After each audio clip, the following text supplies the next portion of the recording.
Hi everyone, we are here, the Ask Mike show, and I'm joined with Ron Russell in the studio. Ron, thanks for being a guest. Well, thank you for asking me. And I'm so jealous because you're in Spain and I love Spain and I've traveled through Spain. I drove because we're from Genoa, Italy. So I drove through, Monte Carlo down into Bass and then around all the way past Lisbon and then up into Madrid. Also, friends of mine from England, they go to that little part of Spain that's sort of opposite England, kind of. What is the name of that part of Spain again? I guess it's western, or Is it I think there's the Balearic Islands, there's the Canary Islands, no, not islands. It's actual Spain. right. It's a town in Spain that most people from England are now retiring in. I've not been there, but it's supposed to be beautiful. So you spend the majority of your time sort of in the golden era of Hollywood, as they call it. You've been in the business now for more than 60 years. Do you have 64 years. And I helped start that golden Hollywood thing. When I interviewed Arlene Dahl, movie star, I said to her, I said, "You're from the golden era of Hollywood." And she said, "Oh, Ron, I love that. I'm going to use that from now on, golden era." And somehow it caught on. And I don't know if I'm responsible, but I call it the golden age of Hollywood, when legends were made. And I knew the legends. I grew up with them. what was some of the initial stages like? Because now looking back, it was probably amazing looking back over what sort of transpired over that level of time, right? But what was it like initially? Well, when I was very young, the major stars didn't give me much attention because I was young. As I grew older and they became older than I respected me and we became friends. I was friends with Jane Russell, the movie legend, for many years. She's like my sister, my dearest friend. We hung out together. We stayed at each other's homes. We traveled together. We were brother and sister. Jane would not have had that relationship with me when I was 19. But she was 28 years older than I, but didn't look it. And my name is Russell, and I took my name from her because I'm Italian American, and I had a very ethnic Italian name. And if I would go to go-sees, we called them in those days, or auditions, my name was Rolando Sorrego. And they didn't, "Are you Puerto Rican?" I said, "No, I'm Italian." "Are you Cuban?" I said, "No, I'm Italian." From Italy, we have good food. And they would say, "Okay." But I never got hired because I was considered too ethnic. They wanted Tab Hunter, Troy Donahue. In those days, it was all blue-eyed, blonde, Americana, waspy-looking college guys. I was from Brooklyn with a heavy Italian Brooklyn accent, and I looked like a gangster. Yeah. I had jet black hair. Very dark. I looked like I would kill you in a minute. So I really didn't get work. My brother-in-law, Evan J.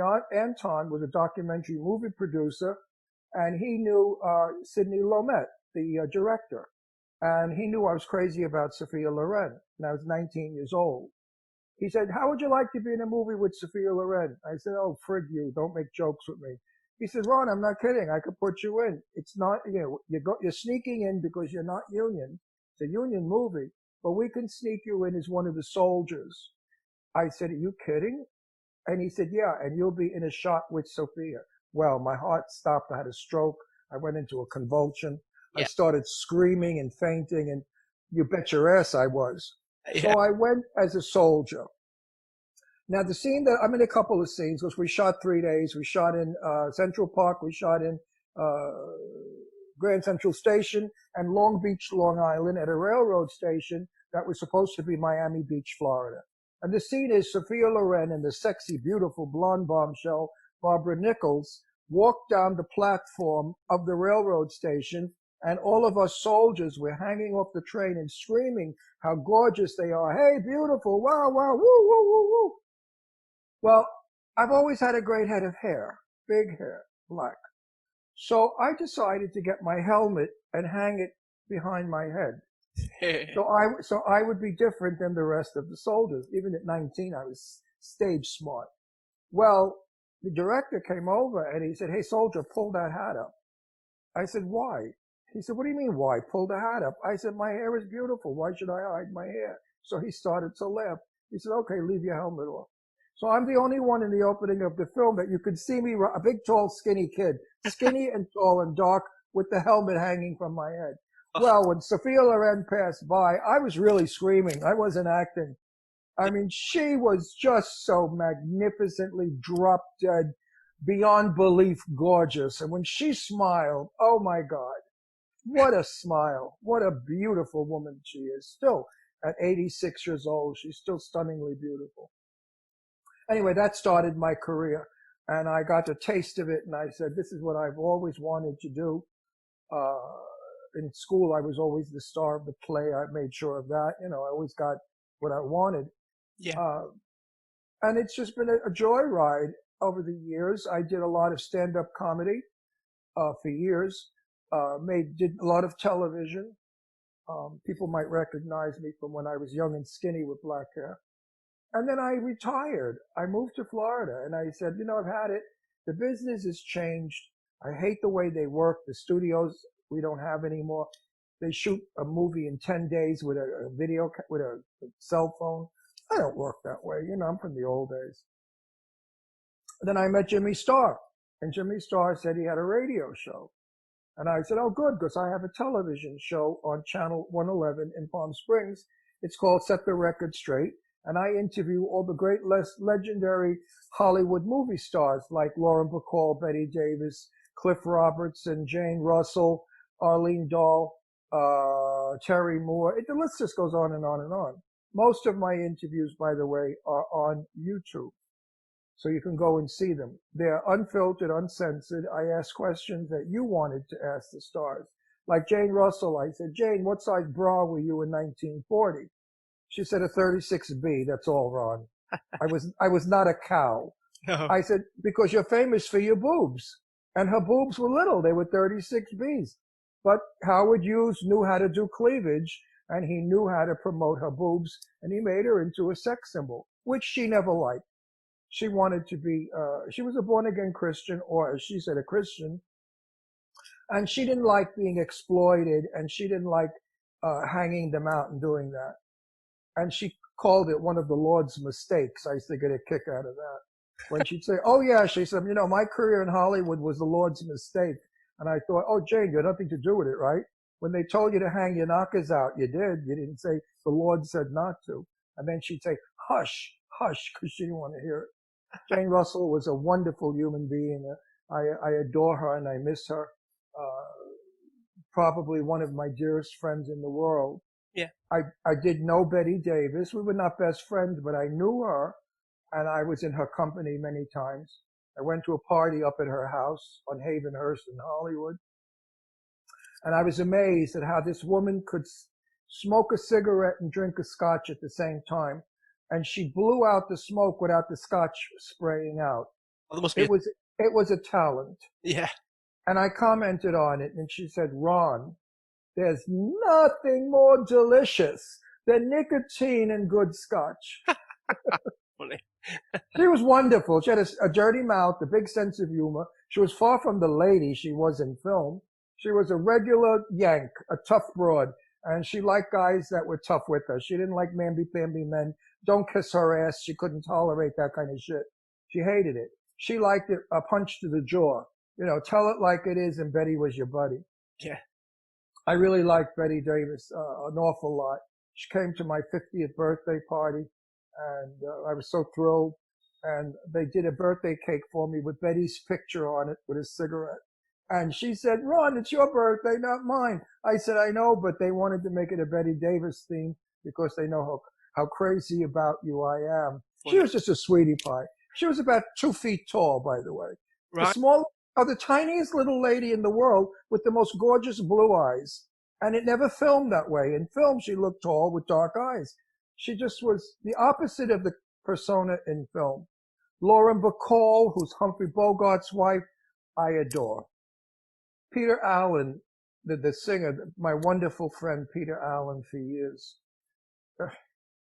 He got AIDS and he died, and we lost you know who Peter Allen is. He's married to Liza Minnelli. He's a gay guy, and he's a wonderful friend of mine for so many years. He lived at the Dakota, and so did Loren Bacall at the time. And I went to one of Peter's, I think it was one of his birthday parties, and he had a long, long hallway before you got to the living room. And as I'm walking down the hallway, I see a crowd of gay guys all in the center of the living room. And I thought, what the hell is going on in the middle of that room? It was Loren Bacall. And she was going at it like crazy because she loved the gay boys. And she was so drunk she couldn't even stand up. The guys were holding her. They were pushing her back and forth. She was bombed out of her bird, but so funny. First time I met her, didn't get much out of her. She didn't even know where she was.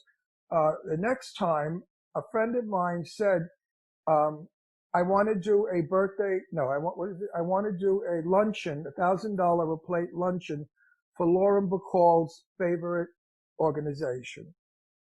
Do you know her? And I said, I don't know her, but I can reach her. I can call her. Peter Allen will definitely give me her number. And Peter did. And I called Betty or Loren and I said to her, blah, blah, blah, blah. She said, how many people? I said, dinner for 12. Lunch for 12. She said, oh, $12,000 to my cause? She said, I definitely will do it. Now I go there and there's no chair for me. There's just 12 chairs. So I said to Loren, I thought I was invited to lunch. She said, you weren't? I said, well, I'm not giving you $1,000, that's for sure. She said, you weren't invited for lunch, Ron? She said, but you put this together. What's going on here? She said, you know what, honey, sit on my lap. And she thought I was going to not do it. Well, I went and sat on Loren Bacall's lap and I said, I want a picture. But nobody was there to take a picture of me sitting on Humphrey Bogart's wife's lap. And she started to laugh. She was a cool broad. I saw her quite a few times afterwards.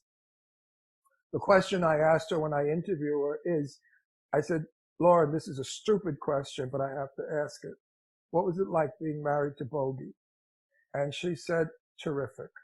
She said, he was everything you would want in a man. And she said, and I've never been able to replace him. And I thought that was very beautiful, what she said about Humphrey Bogart. Who else can we talk about? Oh, Cliff Robertson. Oh my God, the nightmare of nightmares. You could watch that show on YouTube. To interview him was a nightmare. So Cliff, how you doing? Yep. You know, are you going out tonight? Nope. I said, this has got to go. This guy is not answering any of my fucking questions. Really funny. So I said to him, I said, I heard your wife is a bitch. He said, no, she's not a bitch. She just plays bitches. I said, I know she plays bitches really well. That's why I thought maybe she was a bitch. So I woke him up. I said, do you have a nasty story to tell me? I like slander and dirt. He said, well, almost. He said, I was doing Autumn Leaves with Joan Crawford, and Joan Crawford wanted to meet me. Now, Joan Crawford was already an old bag, maybe 50-something, and Cliff was 29, 30. Handsome, young, strappy guy. So he goes up to her house in Bristol, L.A., and she's in a chaise lounge in a white terry cloth kimono, and somebody's doing her nails, another one is painting her toenails like the princess. And she's talking to him and interviewing him. And then when she was done, she said to him, please come with me. Come up to my bedroom with me. And he was a little leery. Well, he went up to the bedroom and Joan Crawford proceeded to lay on the bed, open the kimono, and put one leg up in the air. So he had on a wristwatch that his girlfriend gave him, and the wristwatch went off. And he said, oh, excuse me, Miss Crawford, but I have to go. I have an appointment. My watch just told me so. So he said he left unscathed by Joan Crawford. So that was big coming out of Cliff Robertson because he wasn't really much of a talker. What was the Jimmy Star show then? How did you mentioned, because that's one of the main things that you still do to this day. You mentioned that you came across Jimmy. Like, how did that happen? I was walking in the mall in Boca Raton, Florida after retiring, and Jimmy came up to me and he said to me, excuse me for my saying this, I'm not narcissistic, but the truth is the truth. He said, you're the most gorgeous man in this mall. And I was highly insulted because I thought, what makes him think I'm gay? And why would he say that? Yeah. So I turned around and I said, get the fuck out of here. Brooklyn style, yeah. You moron. You had to see what he looked like. Earrings, long hair. His dungarees were ripped with boxer shorts showing on the crotch. ugly broken shirt. He was like a rock star because that's what he did. He dressed the rockers. He dressed Elton John and everybody, all the big rock and roll stars. And he was a manufacturer and a designer of the Jimmy Star clothing line. And I just thought he was a derelict bum. I mean, he could have been a bad person as far as I know. Now he's following me all over the mall.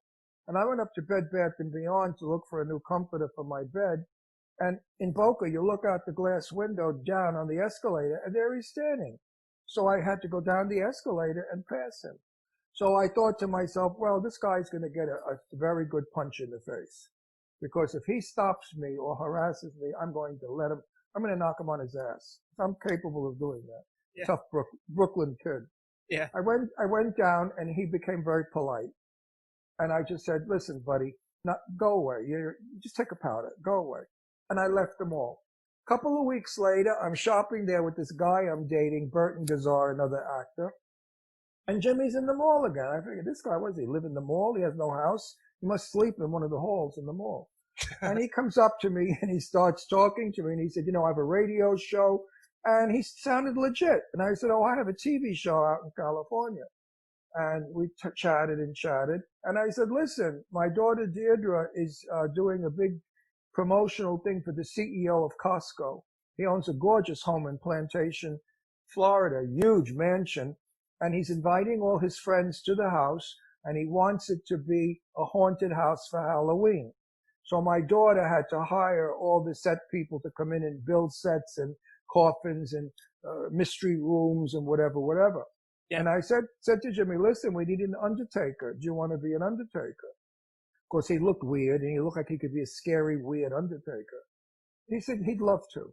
Well, to make a long story short, the day that we were doing it, the party, I walked into the viewing room where the coffin was with this wonderful dead body that rose and flew up into the air. And there's Jimmy. Black shoes, a beautiful navy blue suit, a white shirt, a tie, no earrings, and a haircut. And he looked like a Ralph Lauren model. And I said to myself, I don't believe this guy. He did all of that for this stupid party. How nice of him. Yeah. And that's when I liked him. And from there, we just dated, and eventually we got married. We'll be married 9 years in October. Oh, nice. And I'm on Jimmy Star's show 9-10 years.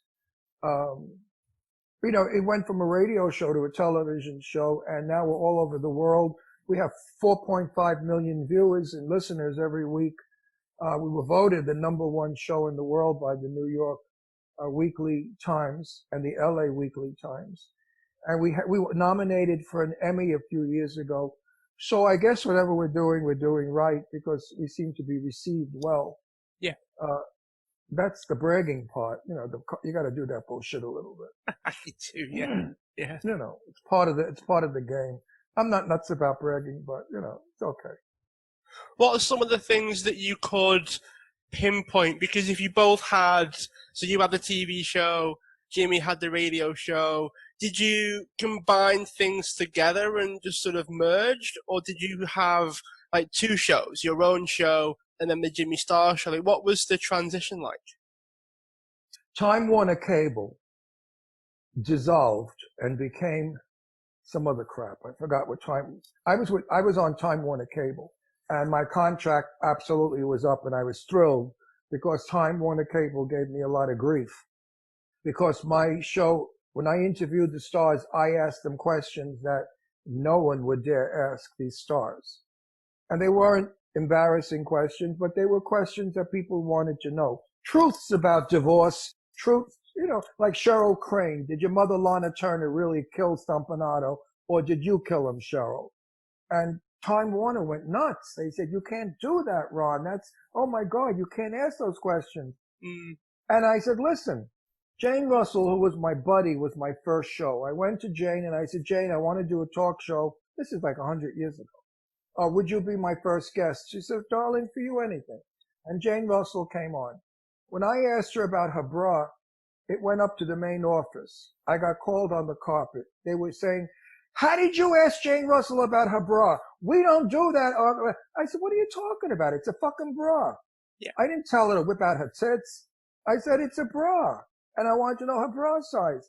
Well, I said, you don't like it? I said, I understand when I passed by the studio where we have all the mechanics. I wasn't on the air but 10 minutes and got 16,000 hits. They said, oh, really? I said, yeah. At the end of the week, that show got more hits than Channel 111 ever got hit with anybody. And they had this old broad on there who I forgot her name. She was an interviewer for a million years. She never got the hits I got. So Time Warner backed off.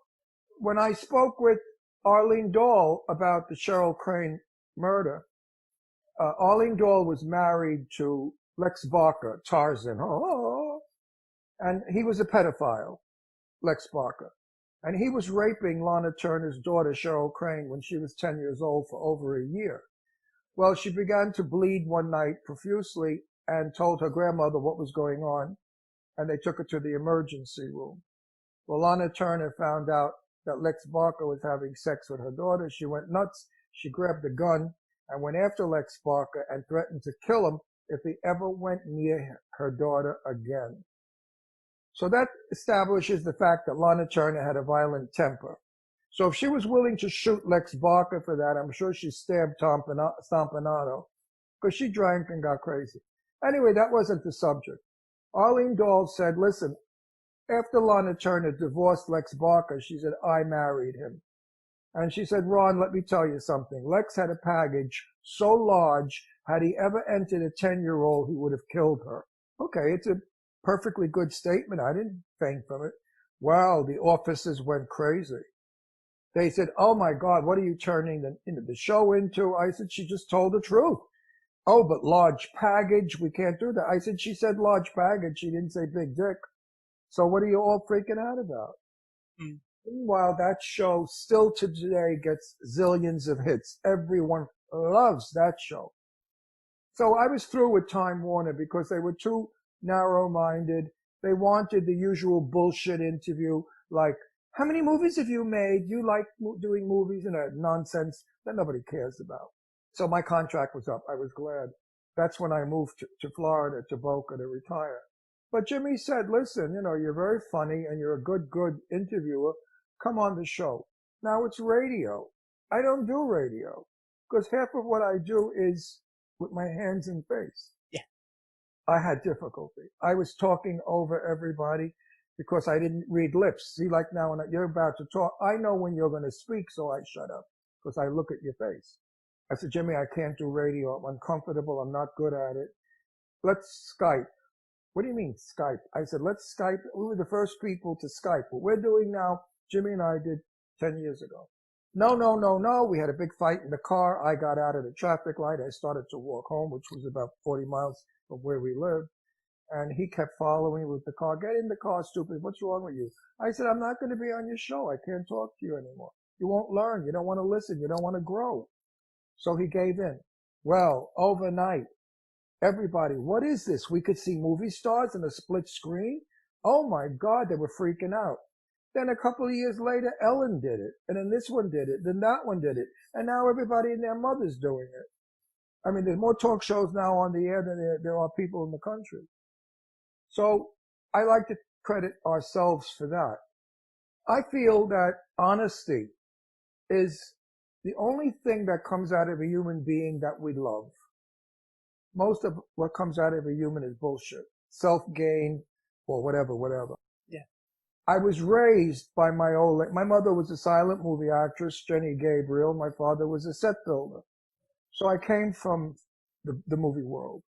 And my mother raised me with, Ronnie, you're in a world of make-believe. And you must always be honest. Be honest to a fault. And I am. And I get in trouble. Yeah. All the time. Because I tell it like it is. But that's what makes our show good. Because I blow smoke up no one's ass. I don't inflate you if you're not. We talk turkey. And all the viewers love that. They say it's such an honest show because we know we're going to get the real McCoy, the real facts. We're not going to get the Hollywood make-believe stuff. That's always something that I think, particularly now, it's becoming important to do that now. I mean, you guys are doing it 10 years ago. That was probably different to the status quo, where now it's seeming, at least in in a world of technology now that more people are starting to realize how important it is. How much blowback did you get when you were doing those interviews in the initial stages versus like now? Has it changed? Has the feedback changed? Is people more exposed to it? Has that changed how your show has been received? Absolutely. I won't name them, but they're very famous, beautiful, sexy movie stars that we've had on. Very beautiful, famous. You know who they are if you see them instantly, and they play with us. Just the other day we had this very famous horror movie actress. She's like #1 in the business, and she came on and she said, "Look, Ron, for you, I wore a low cut top. Look at my boobies." And she stood up in the camera and started shaking her boobies. So everybody's playing with us now. I'm not the outrageous guy with the potty mouth. People are coming on our show. They're cursing. They're telling the truth. Their stories are real. And it's wonderful because we are now in a world where people want to know who you are because of the media. You can no longer hide. You can't hide your sexuality, your religion, or your political background. It's an impossibility. People find you out.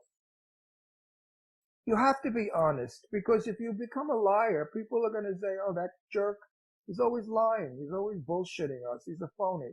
Yeah. I don't ever want those words synonymous with Ron Russell. Never. Never. Absolutely never.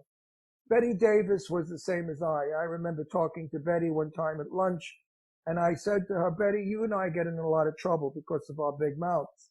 And she said, "Ron, it's not big mouths that get us in trouble. It's the fact that nobody wants to hear the truth." Betty Davis hated directors because she knew better than most. And she would fight with her directors and say, "I'm not doing that your way because it stinks. What do you want to wreck my career, you idiot?"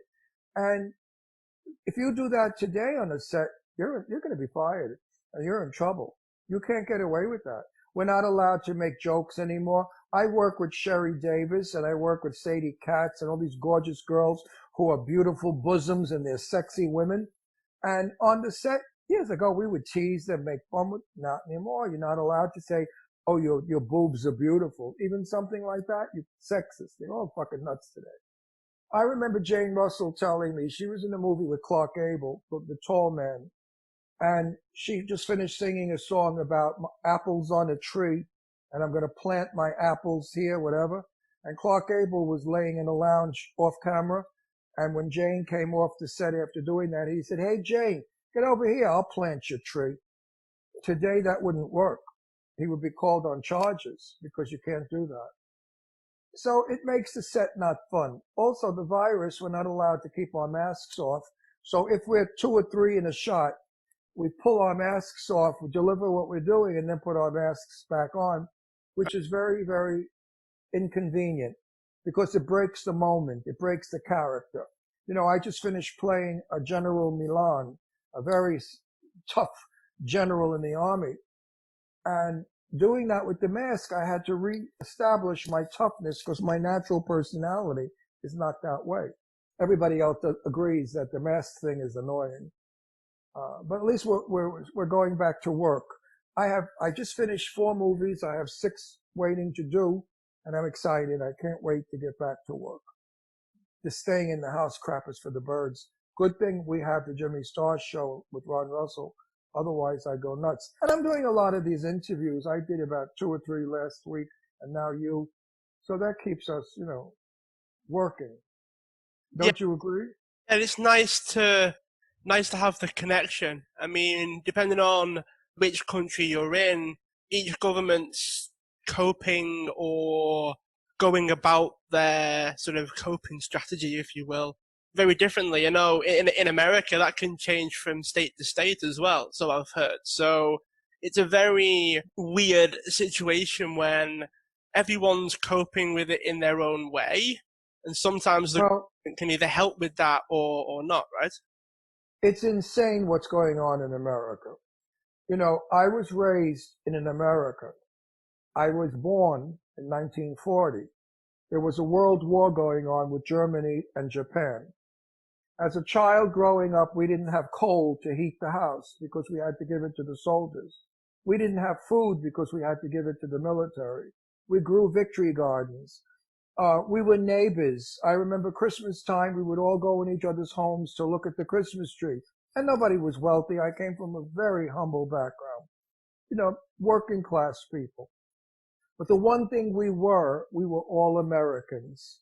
And we loved our country. And we didn't want the Germans to win and make America German. And we didn't want to speak German. Nor did we want the Japanese to win and that we would have to be Japanese. So we killed thousands and millions of beautiful American men and women in the Second World War.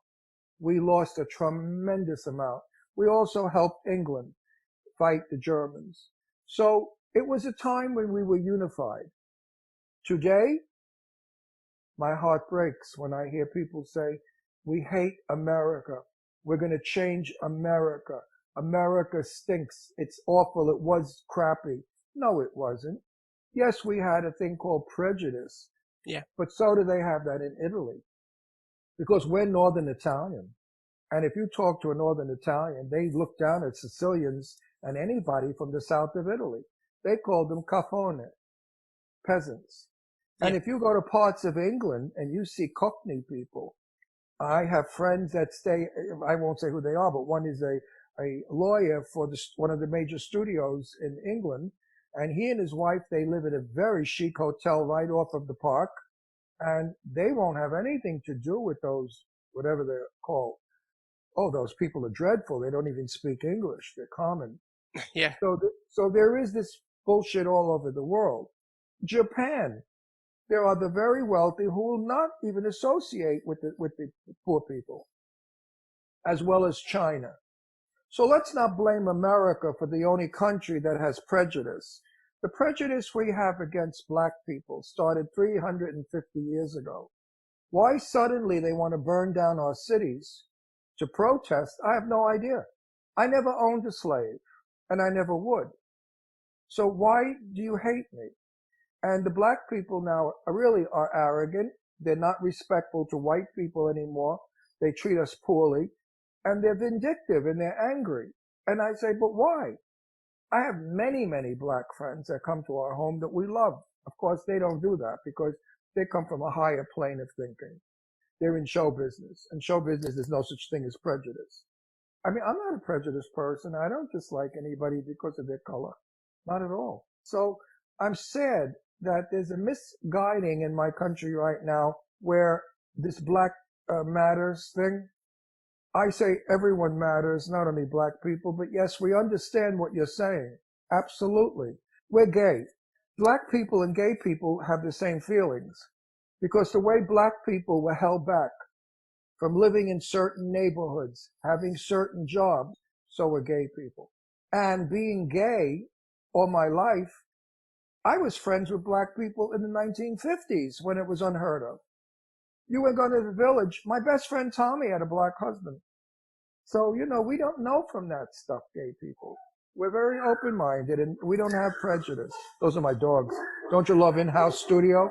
So I don't know why my country is so upside down. Our stock market is flying more than ever. Everybody's getting the money thrown at them.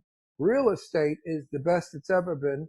And we have more jobs now than ever before. Whatever Trump did that they hate him so much for, I'm not in agreement of that. I don't like this making fun of Biden. I think that's dreadful. It's ageist that they're making fun of him, that he's senile, that he can't remember anything, that he's a moron. I don't like any of that. I think it's totally disrespectful. But my country right now is shaking and it needs stability. But the one thing I want to send out to everyone that's watching this is we are American. Everybody all over the world wants to be an American. And don't say no to that. Because if it didn't, they wouldn't want McDonald's and dungarees and our cars. Everything that we have, the world wanted. I went to Italy in 1954, 5, 6, 4. And the Italians didn't have television. We did. They didn't have the toilets that we have. Public places didn't even have toilet paper. Some places you went to the bathroom, it was a hole, not even a toilet bowl. Americans had beautiful homes, beautiful toilets, beautiful showers. In Italy, they had a bathtub with a hose. The cars were tiny in Italy, and we were in these enormous, big, big, big cars. Back in those days, America was the showplace for the world. Fa l'americano, fa l'americano. Do like the Americans. Today, no longer. Italy has surpassed us. They have the most beautiful bathrooms, the most beautiful homes. They dress better than we do. Americans nowadays dress like slobs. You go to, they do. They're all fucking slobs with the sneakers and those baggy pants down to their ass, with their crotches are down to their ankles. I mean, what are they, morons? You go to Europe, you go to France, the men are divine yet, and the women are chic. Even in England, my friends in England, I dress all the time because I'm an old bag. But when I go to Europe, I doll up because my friends, when I go to dinner parties, baby, we don't have paper cups. I mean, at my friend James's house, Baker Farm in Lancashire, I was eating on 18th century china from his uncle, and sterling silver so heavy I couldn't pick it up. Elegant dining. Europe is so elegant. I mean, I said to Jimmy, I could live in Europe, but Jimmy can't because of his business. He has to stay here. But I could so live in the south of France or Italy without any problem. It is so civilized. It is so beautiful. So America is no longer a big deal. Japan is fabulous. I've never been. And Hong Kong is supposedly outrageous. Look at the trains they have. Oh, look at the trains in Italy and France. Magnificent. Look at our trains. Graffiti all over, broken dirt. Yeah, please. Anyway, America's changed. Yeah, you do make a lot of good points, to be fair. I mean, the world's definitely changed. It's changing. In some ways, I guess, fearful or trying to figure out how the Well, we Americans are afraid of communism. We don't like communism. And it seems that little by little, communism is trying very desperately to sneak into our capitalistic society. The reason America was powerful was America manufactured and supplied the world. America no longer manufactures. I firmly believe the virus was man-made, and it was sent out to destroy the American economy because the Japanese wanted their economy to be stronger than ours. Somehow it spread to Italy and all the countries where it shouldn't have gone. I believe it was directed to America. Many Americans believe this also. It's a mysterious virus, where it came from and where it is. Nobody died from it. None of the officials that are in the city that it came from died. So there's a lot of political crap going around. Who knows what, fake news or whatever. We don't know. But if we don't get back to being manufacturing, and if we don't get back to being who we were years ago, we will become a third world country. And I don't think the American people could tolerate a third world country.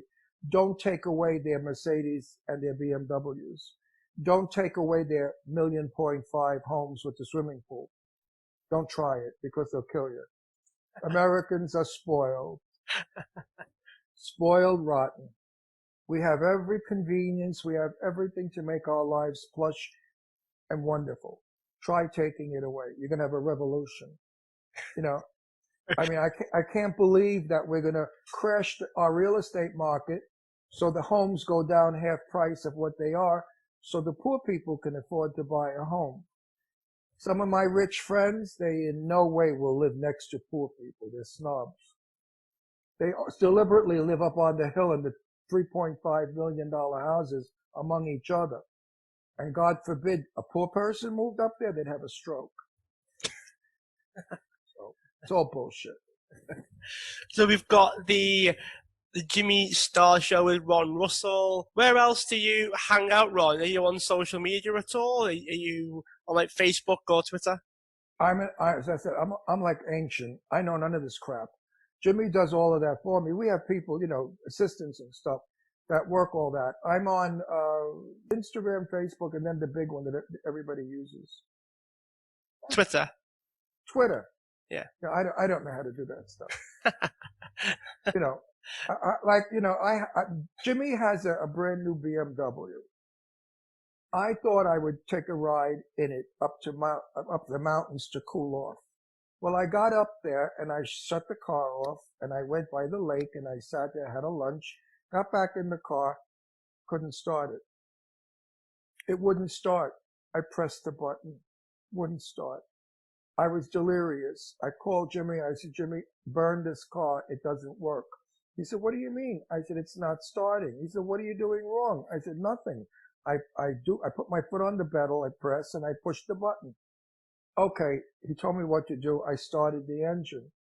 I couldn't get it in reverse because it's not like an old fashioned car. You got to press the side, do something, or push it. I don't know what the fuck you do. I still don't get it right. Okay.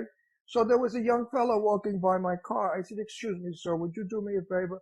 Could you put my car in reverse? He started to laugh.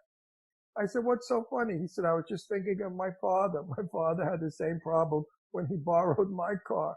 I said, well, I drive a 204 Audi TT Roadster convertible. You turn the key, you put the fucking thing in drive, and you go. I mean, he's got a screen on the car that I got to look at the. Oh, I go. Now we were thinking of getting a Tesla. Well, we went to the dealer and we test drove a Tesla. That's a trip and a half. You got to use your cell phone to get in the car. It's got a movie screen like Cinerama on the dashboard. And then everything you want, you got to push the screen to get it to go. I said, I love my little Audi TT Roadster. I'll never get rid of my car. It's bright canary yellow convertible. Nice. And it's a custom. There are very few customs were made. It's an Audi TT Quattro custom convertible, little guy. And I love my car. So easy. Yeah, yeah. Well, Ron, it's been great to have you on. Shared loads of stories there about, you know, what it was like in Hollywood, and I bet you're so glad to get out. I bet you're really glad to get rid of all the rules and all the regulations and being told what to do and what not to do, and I don't listen. yeah. Oh, I don't pay mind to that. We went to a dinner party last night up in the mountains to cool off to a friend's house. There were about 8 of us. None of us had masks on. We didn't care. Because we firmly believe that this virus exists. It does. But it's not what the media, you know, I'm media. I've been in media 43 years or whatever. And I know how media jumps on bullshit. If an airplane crashes, they play it up for a month.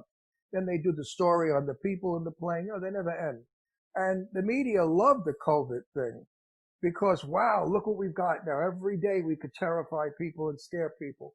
Yes, it exists. Yes, it has killed many people. But also, we are in the zillions of people on the planet who haven't died. So the number of people who have died versus the number of people exposed to the virus doesn't balance. And Palm Springs in the desert, I don't think that virus lives in 127 degrees. So I'm not afraid of it. And if I got it, you know what? Luck of the draw. My destiny. Everyone has to die from something. And if that's it, what can I do? But I'll be damned if I'm going to suffer and ruin what's left of I'm 80. What have I got left? 5, 6 years if I'm lucky? That's decent. You think I'm going to spend it in my house as a prisoner? Screw that number. No way, baby. No way. Live. Don't worry about dying. Dying will take care of you. It's there. Learn how to live. Living is important. That's an amazing way to end, Ron. I do think that there are people out there that need to be a bit more cautious, and then there are people out there that are under no real threat from it. If they catch it, they recover, and yeah, they just sort of keep going on as they always have. They, you know, Jimmy and I went to Malibu a couple of weeks ago to visit a friend up at the Colony. And Malibu is a beach in LA, a long, long beach. The cars that were parked along the beach were in the hundreds. The people on the beach were in the thousands. It was 102, I think, in LA at the time.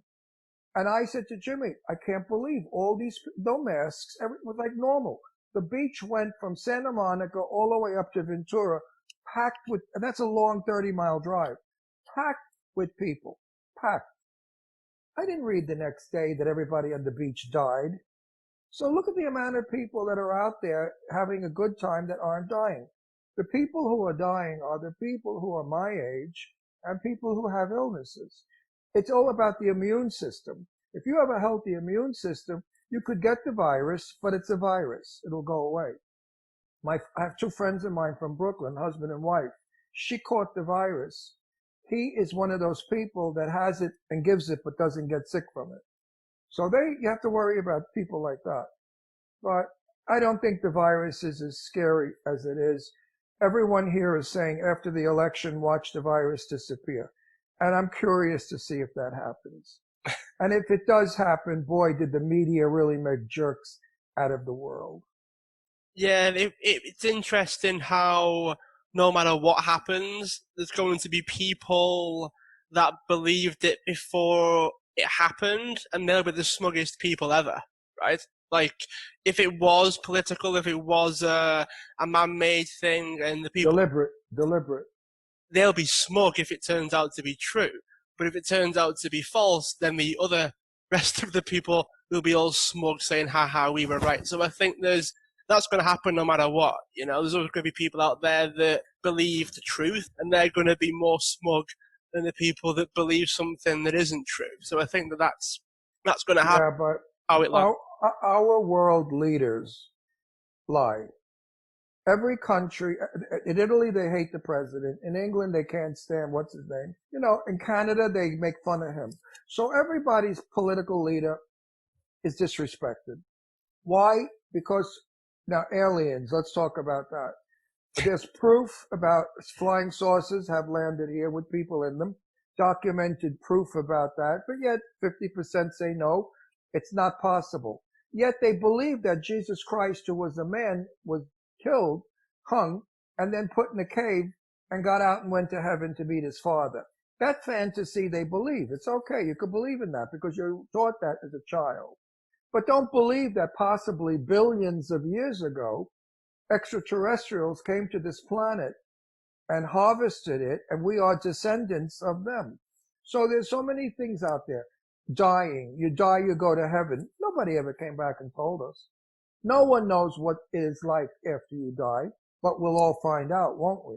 So it's the same thing with politics. You will never find out where that virus came from. You will never, because the economy will crash. The world will go berserk. So they're going to lie, and they're going to say, oh, it came from the bat. Somebody ate, a Chinaman cooked the bat and got the virus and spread all over the world. That one I love. That's better than the Martians coming in from outer space. Yeah. Well, since you put it like that, Ron, uh, there's a lot out there that if worded in the right way, does sound like a bit of a joke, doesn't it? If you think about it, it's a start of. Well, you know, it's all man-made bullshit. Today we have a thing called media.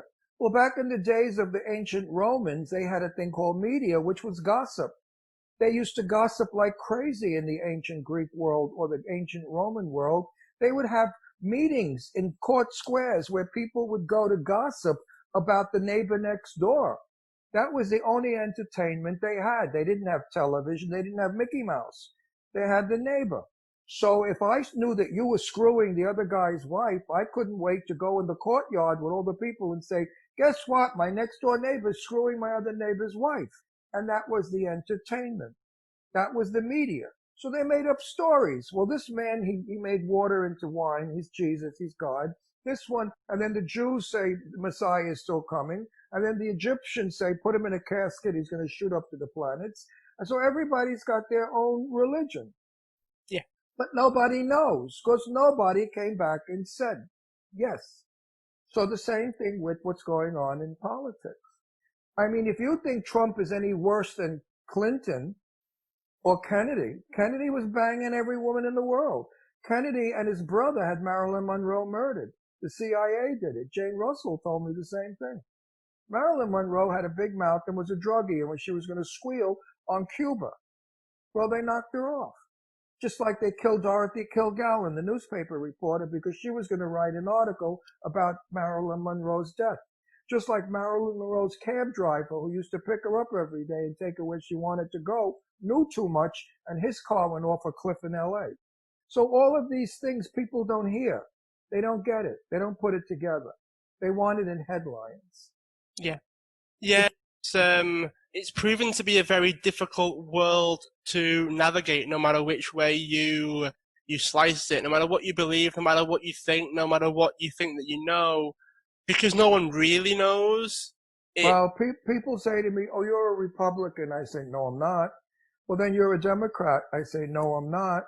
And they say, "What are you?" I said, "I'm just me, and I'm not voting. I refuse to vote." And people will say, "Oh, that's a vote for Trump." I say, "I don't give a shit. I refuse to vote."